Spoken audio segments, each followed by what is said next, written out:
We're beating Pokemon FireRed with a bit of a twist. Let's find out what happens when you take one of the most beloved Game Boy Advance games of all time and add a dash of Pokemon cards to the mix. I'm going to beat the Elite Four as quickly as possible using a team built from my Pokemon 151 pulls. Each badge awards me a new team member, and I can't progress until they're added.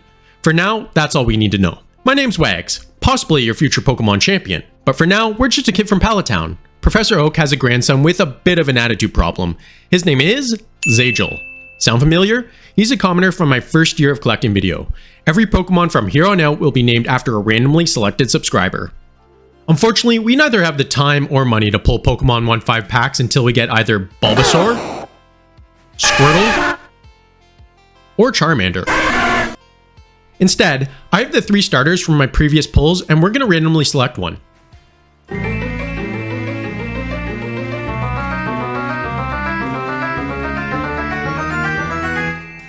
Now this is the start we're looking for. Bulbasaur gives us a great type advantage against Brock and Misty. And of course, that means we select another random commoner. Bulbasaur's name is Wargasm. Fitting name for what this Bulbasaur is about to do to Zagel.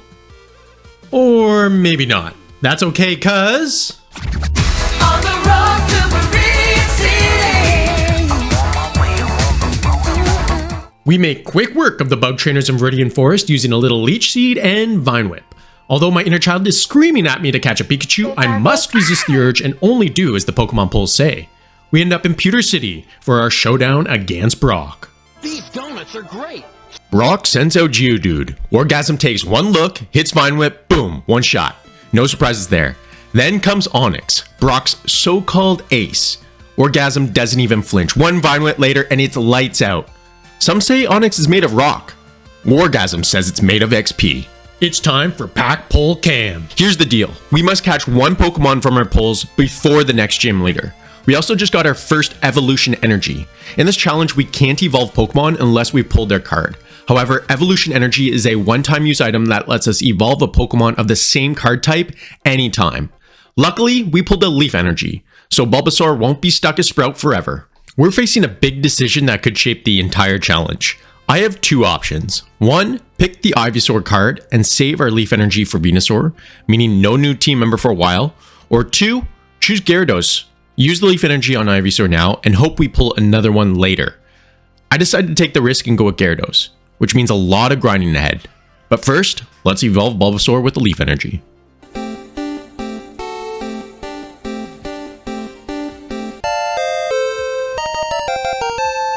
Now we have to find ourselves a shady salesman. Congrats to Clayton, you've joined the team. With Magikarp on the team, every battle turns into a constant cycle of switching in and out, over and over. More than once I considered cutting my losses and changing course, but I reminded myself I'm building a beautifully chaotic team of misfits. Plus, having a Pokemon that can surf is essential for progressing in the challenge. We'll get to that later. From here, we grinded our way through Mount Moon, got ourselves a Helix fossil, and ended up in Cerulean City, home to Misty. A Cerulean fellow here has a rare candy buried in his backyard. We're gonna grab it, because it's gonna save us a little bit of time later on. Flashback to the time we lost to Zagel at the beginning of the game. Well, it's time we finally get our revenge. Well, that went as well as a rock-type Pokemon in a swimming pool. Alright, so you're probably thinking, challenge over, restart. Well, you're wrong. That's not how the challenge works. Why? Because none of us can afford to restart this challenge. Instead, we take the L, lose a bit of time, and we try again. The major difference in the second battle is I stopped switching in and out, trying to grind that Magikarp XP, and instead, just 1v with Wargasm. Obviously with much more success this time. We find Bill, who's in serious need of a friend, maybe a psychiatrist, and grind just enough XP to get Clayton to level 18, then use the 2 rare candies we found earlier to get ourselves Gyarados. That puts us in a position to take on Misty. Sadly, there was very little Misty Staryu and Starmie could do against the powerful jaws of my newly evolved Gyarados. With a well-timed crit, this match ended just as quickly as Ash stole Misty's bike. Our Cascade badge becomes another 151 pack, this time getting a Darkness Energy. Now, there's no Dark-type Pokemon in Gen 1, but it could be useful if we pull a decent Poison type later. We could get Pidgey, which would lock in a Pokemon for Fly and easy navigation later in the game, but the Pokemon that really catches my eye is none other than Mr. Mime. Now, we all know this Pokemon pained me during the 151 release, but I think this could be the chance to rekindle our relationship. But you're thinking, Wags, you can't catch Mr. Mime at this point in the game, or at any point in the game. I counter that by saying, you're right, you can't.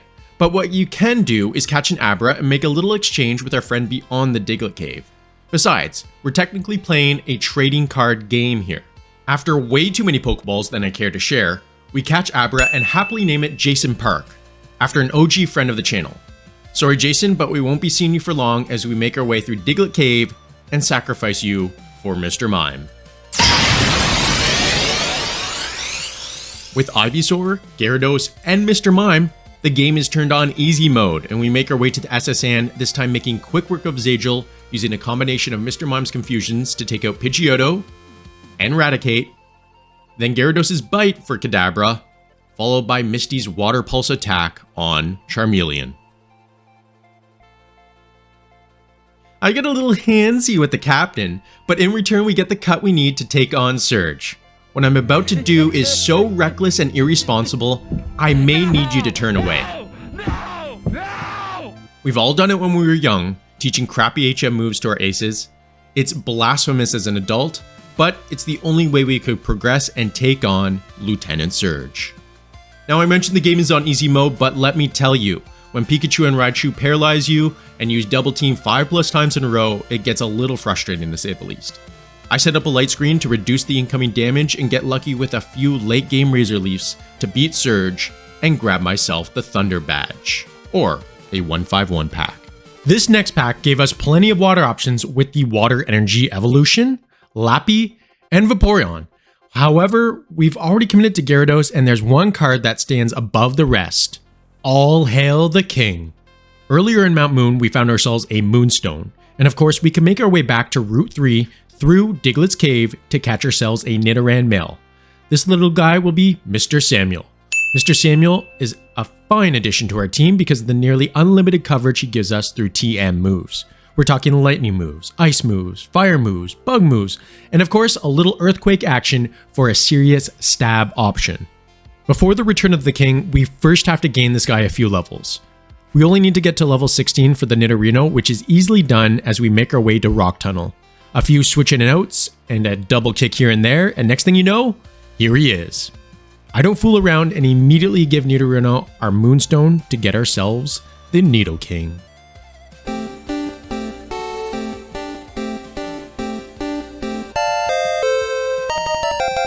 Now all we have to do is raw dog it through Rock Tunnel without flash. I've made a point of not following any guides, and you best believe we make our way through this thing without a guide in sight. We lose a little chunk of time, but hopefully win the hearts of all of my subscribers. On that note, I have to admit I haven't played up until Celadon City for maybe a good 10-15 years. Last time I played through Kanto, I was 17 years old, and it was on the yellow version. There's plenty of moments over the next little bit that will have you scratching your head. Starting with this battle against Zagel. The battle itself wasn't an issue because now we pretty much have a counter to each of his Pokemon. No, it's that I completely forgot you needed the Silph to take on the Mama Marowak.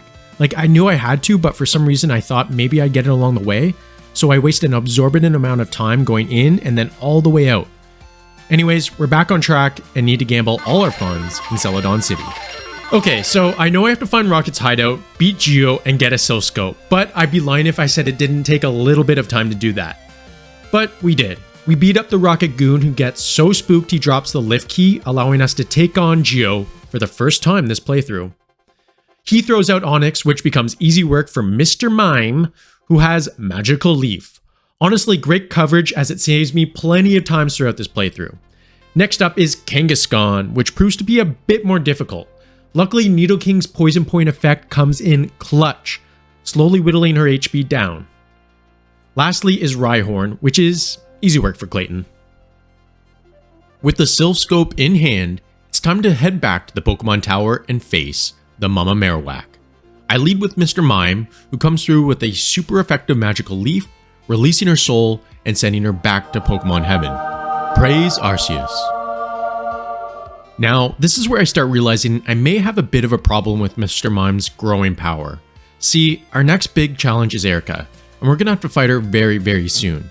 Ivysaur isn't going to be much help here with his ineffective Razor Leaf, and Gyarados is going to drop fast to just a few well-timed grass attacks. The plan? Always rely on Mr. Mime's super effective Psybeam to wipe out Erica's poison-type Pokemon. But, as this is a big but, I overleveled Mr. Mime leading up to the fight, and as you'll see, that's going to cause a bit of a headache. But for now, we pick up the Pokeflute, setting ourselves up for a potential Snorlax addition in our next 151 pull. Things are looking good. For now. Alright, on to the main event. Erica's first Pokemon is Victory Bell, a hard-hitting grass poison-type Pokemon. Easy work for Mr. Mime, if we could get the Psybeam off. Luckily, we do. One down. Next up is Tangela. Should be an easy win, right? But of course, Mr. Mime decides to go rogue and uses Magical Leaf instead. It's fine, we land the next Psybeam and move on. Then comes Vileplume, Erica's ace. Mr. Mime almost takes it out in one quick swoop, but instead we get caught in a vicious cycle of disobedience and loafing around. Still, Erica's Pokemon was like battling a mildly aggressive Salad that left us with barely a scratch, and earning ourselves the right to pull a new 151 pack.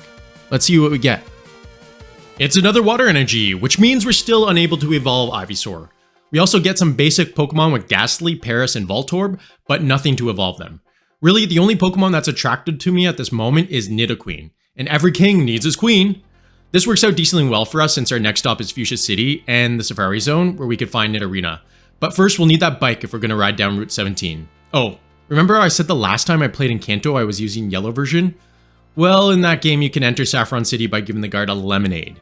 To my surprise, this was not the case for FireRed, and a huge chunk of my time of the next little bit was spent scratching my head, trying to figure out why that fussy guard won't drink my flippin' lemonade.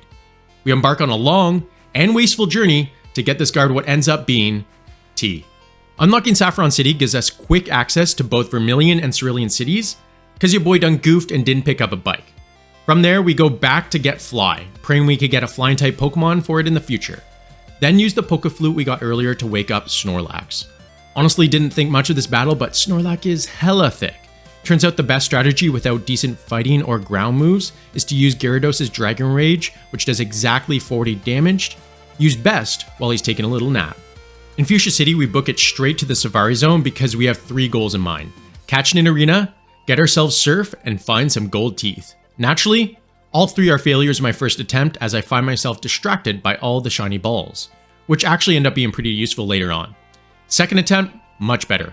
We grab the gold teeth, meet Buddy Boy for HM Surf, and catch Nidorina on our way back. Of course, we can't evolve Nidorina without a Moonstone. Luckily, we found one of those bad boys back in Rocket's hideout, giving us the Queen. And the Queen's name is... nothing. The spamming bee muscle memory kicked in, and she didn't get a name after I caught Nidorina. But a promise is a promise, and because of that, I have to book it back to the name changer in Lavender Town and lose a little bit of time in the process. There was some time between the time I realized I didn't name her and the actual name change, so bear with me. But congratulations, Bonheim, you're part of the team. It's time to take on Koga. And I know I keep saying this, but this time it's actually difficult. We are severely underleveled, and even Mr. Mime's Psybeam isn't enough to one-shot Pokemon like Muck. To make matters worse, Minimize is making it nearly impossible to hit him, and Toxic is wearing down my Pokemon little by little. Mr. Mime doesn't last much longer, so I'm forced to try a strategy where I put Muck to sleep with Wargasm and land a few shots with Clayton. Between Sludge and Poison though, neither last long. My last-ditch effort is to have Nidoqueen soak up Muck's sludges and slowly whittle away at his HP with strength. I make a few well-timed potions, and using the one and only revive on Mr. Mime, I then one-shot Coughing and just survive an attack from Wheezing to take down Koga and earn a pack rip. Total time at this point is about 7 hours. We're back to the pack pull cam, and would you know it? No Leaf Energy. Instead, we pull a Fighting Energy. Our luck doesn't get any better until the last card, Doduo. Yes, finally a flying type mon that lets us whip through the rest of the storyline. I almost didn't pick it because the anime had me convinced Doduo couldn't actually fly. Close call. Also, not sure if anyone's keeping count, but we're pretty much 0-5 on these 151 packs. Except for that double rare Wigglytuff. Great thing about this game is that it distracts you from the fact that our pulls have been... We hop back on the bike through Route 18 because in a small patch of grass surrounded by bikers lies our Doduo. We catch him, but there's some grinding ahead if we're going to evolve this guy into Dodrio. First things first, we teach it Fly. Fun fact, Dodrio has a pseudo fly where he just jumps really high, so the anime wasn't completely wrong. I I get overly excited and mash the B button after catching Doduo, and it's at this point I realize I never named Nidoqueen. So we head back to Lavender Town to finally name Nidoqueen Monheim and reveal Doduo's name, Mevriz. There's some leveling to do, but luckily we have plenty of Bikers Week to flying type moves and a burnt down mansion we need to visit. We arrive in Cinnabar Island, thanks to the swift sailing of Clayton. Even underleveled, I'm feeling confident that Blaine will be no problem for Clayton's surf and the king and queen. But first, we head to the mansion. Chaos ensues as my basic repels barely ward off the wild Pokemon, and Clayton can only handle so many takedowns from Growlithe and Ponyta. By the skin of my teeth, I make it out of the mansion alive and even snag a TM that'll become the TSN turning point later in the game, Blizzard. See, Ice Beam is tough to come by in FireRed. We haven't made enough money to buy it from the casino, and none of our Pokemon learn it naturally. Stick around, you'll see why that matters. But for now, Blaine. Whoa. But Wags, you haven't evolved Doduo yet. Hold your Ponyta. We still have Blaine's minions to take down, and Clayton can use an extra level or two. There we go. Better? Blaine's a hothead, but with Mevriz evolved and Clayton in prime fighting condition, I think we've got this. As always, we start by setting up Light Screen to reduce the impact of Fire Blast and Flamethrower. Mr. Mime quickly eliminates Growlithe with Psybeam, but then Arcanine steps in, and this is the Mon I'm most afraid of. Mr. Mime falls, but that lets me bring in Clayton with Intimidate. Now, Gyarados is an attack type beast, but his special attack, not so much. This is a major bummer since FireRed doesn't give him any physical water moves to learn. So we have to get creative. I use X Special to pump up Clayton's special attack and take down Arcanine, not without getting burned in the process. Good thing the hardest part of the fight is over because from here, it's smooth sailing. Is Rapidash? More like Rapid Ash, because that's all that's left after Clayton's surf. That lets us rip another pack. We're still looking for a Pokemon to round out the team. If we're gonna get through Lorelei alive, we might need Electric type for that extra stab damage. The king can only do so much with the barely passable Shockwave and a weakness to water. Would you know it, we get ourselves Electabuzz. This is great since we don't have a Lightning Energy evolution and we can make a pit stop at the power plant now that we have Fly and Surf to easily navigate Kanto. Before that though, I agreed to go on a little side quest to help Bill find Meteorite in the Sevi Islands. Truthfully, I couldn't remember anything about this part and time was ticking down. I could have easily said no to Bill's request, but it pays off majorly later in the challenge. We don't need to worry too much about this part for now, so let's just skip to the power plant. Okay, two major realizations that only occurred as I'm stepping into the power plant. One, completely forgot Electabuzz's version exclusive. Good news, we have the right version. Phew, okay. But two, Electabuzz is an extremely rare spawn, only 4%. We could be here for quite a bit of time. I do know that Electabuzz is a strong Pokemon, so I use a max repel to ward off the weaklings and collect a few items, like TM Thunder here. And would you know it, less than a minute after entering the plant, we find Electabuzz. We use Dragon Rage to weaken him, and now an Ultra Ball, and here we go. His name is none other than Robert, or Rob for short. Before we head out for our next task, we stand in awe of the mighty Zapdos. Sure would have been nice to pull a Zapdos SAR. Next up, Sabrina. We can't get into her gym unless we clear the infected Saffron City of these rocket scum. We make our way through Silphco building, which I embarrassingly forget how to get through for a solid chunk of time, and find Zagel. Odd that he's just hanging out here, eh? But whatever. Zagel doesn't put up much of a fight as our Robert does much of the mid-game heavy lifting by thunder punching his way through Alakazam and Gyarados, then Clayton following up with Surf to take down Charizard and win us the battle. That brings us back to Giovanni. Last time, he didn't put up much of a fight.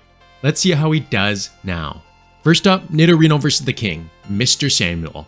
You already know how that went. Kangaskhan puts up more of a fight, but sadly for her, I dig my way out of it. Rhyhorn, same deal. And finally, our queen. We know from using her that she doesn't play nicely with psychic types. So I send out Mr. Mime. A few well-placed Psybeams later, and it's game over for Team Rocket. The best part? We walk away with the Master Ball, setting us up for the potential legendary bird catch later on. You might have noticed that the king has been leveled much higher than my other party members up until this point, and with good reason. See, at level 43, he learns a move that will easily allow us to bring down Sabrina.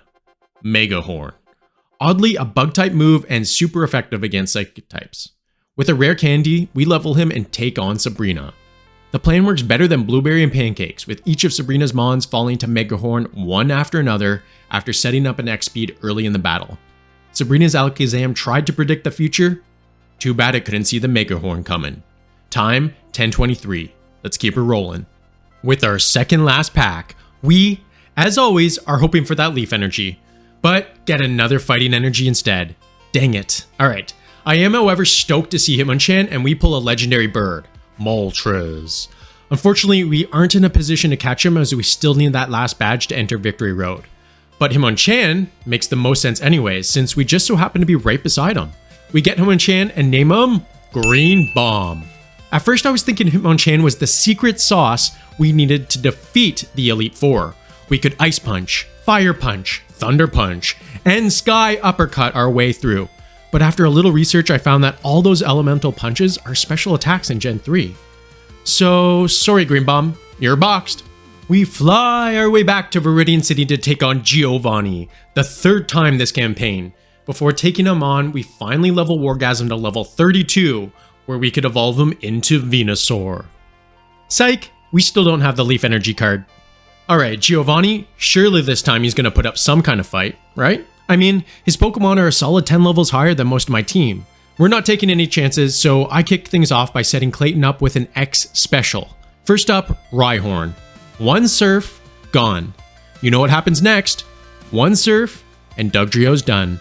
Nidoqueen actually survives the first Surf. It takes 2 Surfs to bring her down. Maybe Giovanni's getting serious here. But nope, his last hope is wiped out just as easily. I switch into Mr. Mime and we clean up like it's business as usual. And with that, Giovanni's reign is over. The guy talks a big game, but let's be real. His Rhyhorns went down faster than his criminal empire. Now, more than ever, we need a Leaf Energy. This is our last pack. Let's get some last pack luck. It is a Leaf Energy. Let's go, baby. That means after 8 badges, we finally evolve Ivysaur. Only other card I'd really want to see at this point is Zapdos to replace Robert, but alas, this pack, like all others, leave us mostly with nothing. But I have a plan. Using our one and only Master Ball, I catch Rattata only a few steps away from where our journey started. His name will be Sovereign Blastoise. We don't have enough space for that, so instead I just name him Blastoise. Blastoise the Rattata. You may recall, when we started our journey, I skipped the Zagel battle along Route 22. At the time, I thought it would save me a few minutes, but as you'll see here shortly, this battle becomes the death of my speedrun. Charizard is an absolute tank. He hits hard and fast. I can't seem to get any move off on him before he one-shots me, and I'm not in a position to use all my money on Zagel before we even get to the Elite Four. Remember how I said the Sevi Islands will end up being an important part of this playthrough? Well, now is that time. For those in the know, there's a spot in Island 1 where you could power level your Pokemon using Versus Seeker. This is going to eat into a bit of time, but it's necessary if we want to smoothly sail through the Elite Four with the cards we pulled. My focus will mostly be on Mr. Mime, Nidoking, and Electabuzz, but first, we have a Leaf Energy to use. Cue the training montage.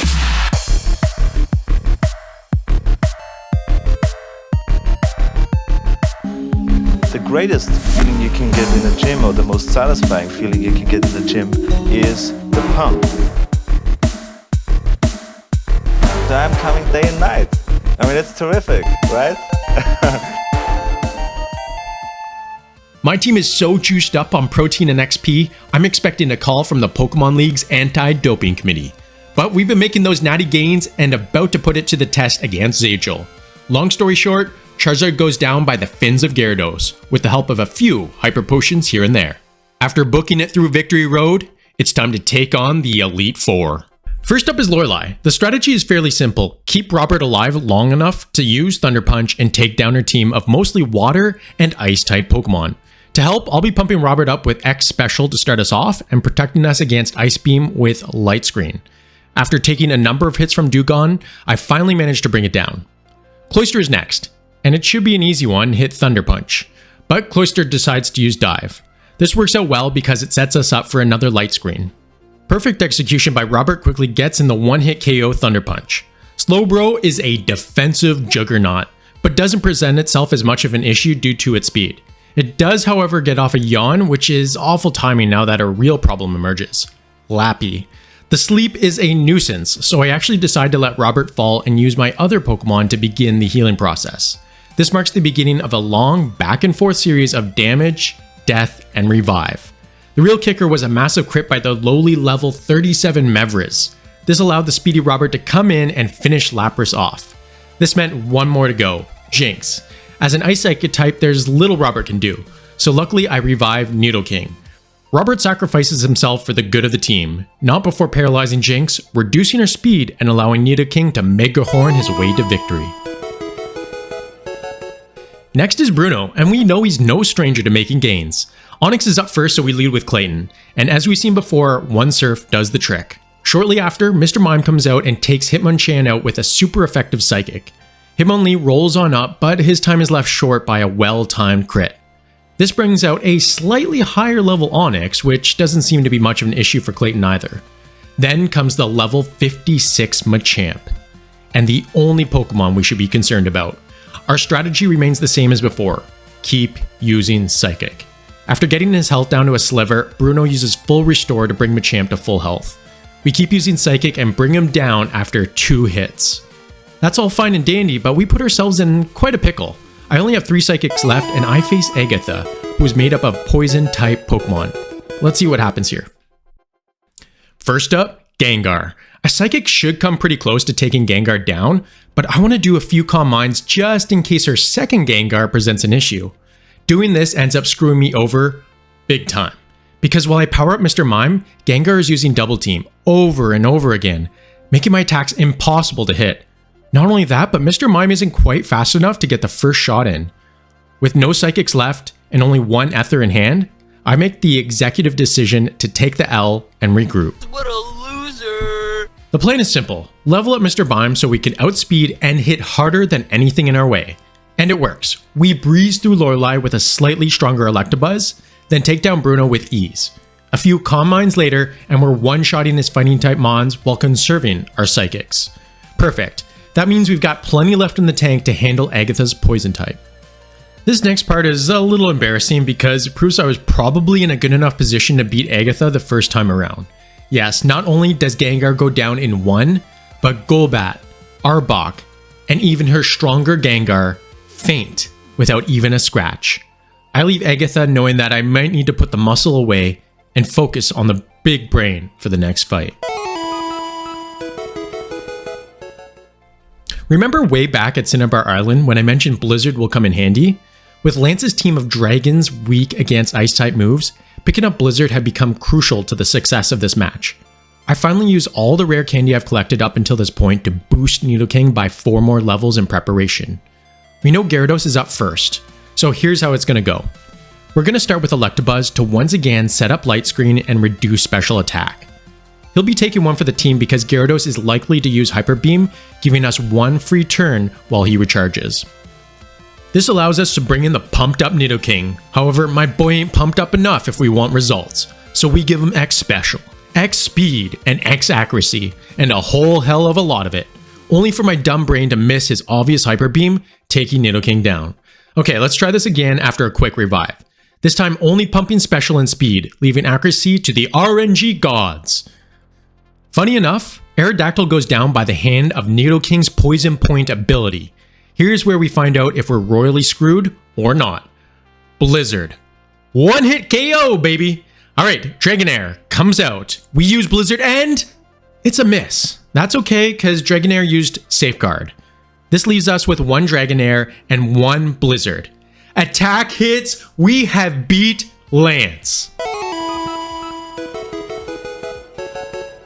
Time to face the champion. We struggled against Zagel before Victory Road, so we know this won't be a cakewalk.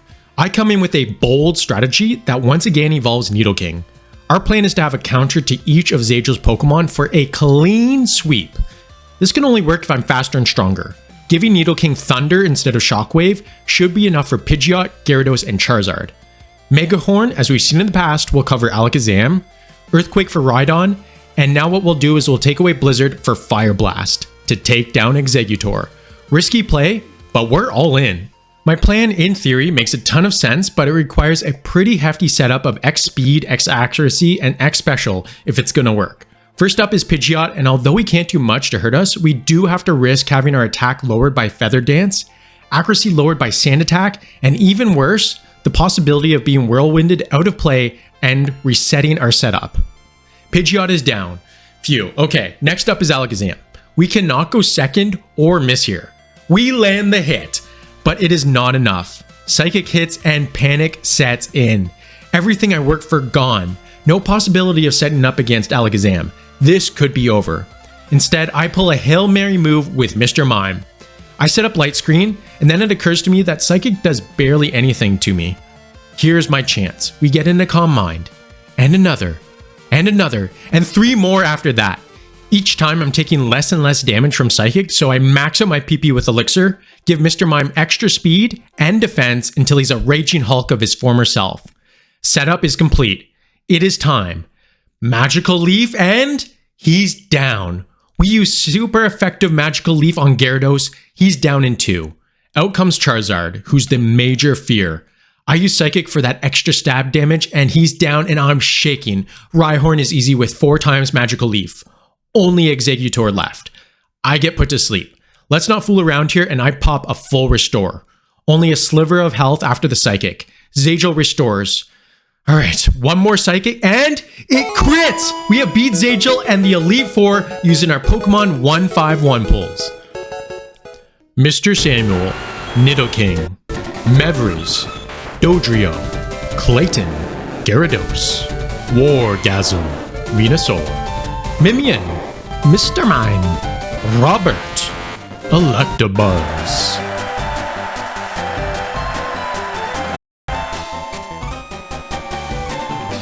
Final time is 15-11. We have become League Champion. Who would have thought that this card, Mr. Mime, would have gotten us through the FireRed late game? A card that haunted us throughout the entire 151 release. But not only did it make me champion, it was also a pesky reverse holo that we needed for our 151 master set. Now, I know my timing wasn't the best, but the point of this video was to have a little fun opening Pokemon cards with you guys. If you enjoyed it even a little bit, I encourage you to like this video and subscribe to my channel. I'd love to do this challenge again, beat my time, and hopefully get better pulls. Who knows? Next time you might even be one of my rivals. Thanks for watching, take care.